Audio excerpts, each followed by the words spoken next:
guys, today I'm talking about PCOD and PCOS. ये PCOD and PCOS एक ही है। PCOD का फुल फॉर्म होता है पॉलीसिस्टिक ओवेरियन डिसऑर्डर और PCOS का फुल फॉर्म होता है पॉलीसिस्टिक ओवेरियन सिंड्रोम। है तो ये एक ही। इसके इंट्रोडक्शन के बारे में बात करते हैं सबसे पहले। It is most commonest lifestyle disorder commonly occur in reproductive age group of female due to hormone के इम्बैलेंस। तो ये सबसे most common lifestyle disorder है, रिप्रोडक्टिव एज ग्रुप की फीमेल में होता है। किस वजह से होता है? हार्मोन के इम्बैलेंस की वजह से होता है। इसे स्टीन लेवेंथल सिंड्रोम भी बोलते हैं। 1935 में इसके बारे में बताया गया था। होता क्या है इसमें? In this condition ovaries produce excessive androgen. Ovary जो है हमारी फीमेल में जो ओवरीज होती हैं वो एंड्रोजन बहुत ज़्यादा अमाउंट में रिलीज करने लग जाती है। एंड्रोजन ये जो है एक मेल हार्मोन है। अब इसके पैथोलॉजी के बारे में बात करते हैं। तो हार्मोन का इम्बैलेंस हो रहा है, तो देखते हैं क्या होता है हार्मोन के इम्बैलेंस की वजह से।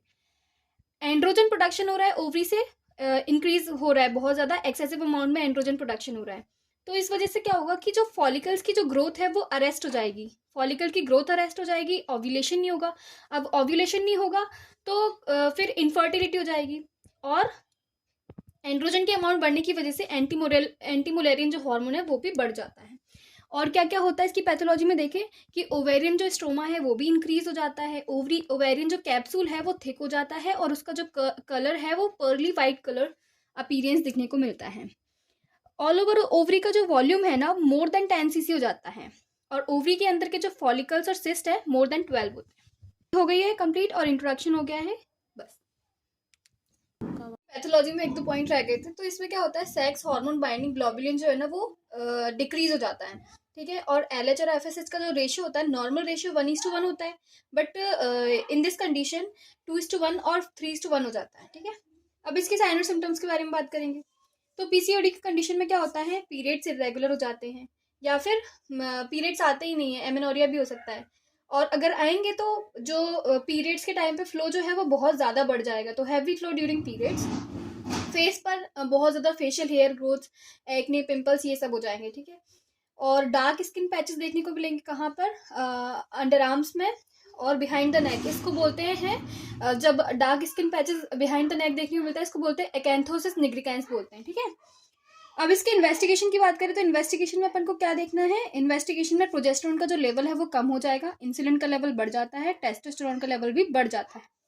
तो अब हम डायग्नोसिस के बारे में बात करते हैं, किस बेसिस पे हम डायग्नोसिस करेंगे। This is the PCOD and PCOS patient. तो एंड्रोजन लेवल जो है ना वो ज़्यादा हो जाता है, इस वजह से मतलब हिर्सुटिज्म की कंडीशन फीमेल आएगी पेशेंट, तो उसमें बहुत ज़्यादा हेयर ग्रोथ एंड वो सब देखने को मिलेगा। और ओवरी एंड ब्लड में टेस्ट एंड्रोजन का लेवल बढ़ा हुआ होगा, ठीक है। वो इन्वेस्टिगेशन में अपन चेक कराएंगे ना हार्मोन का लेवल, तो पता चल जाएगा।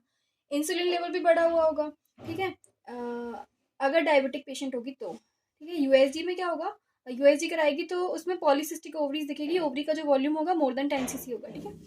और ओवुलेटरी डिस्फंक्शन में जैसे कि एमेनोरिया वगैरह ये सब देखने को मिलेगा।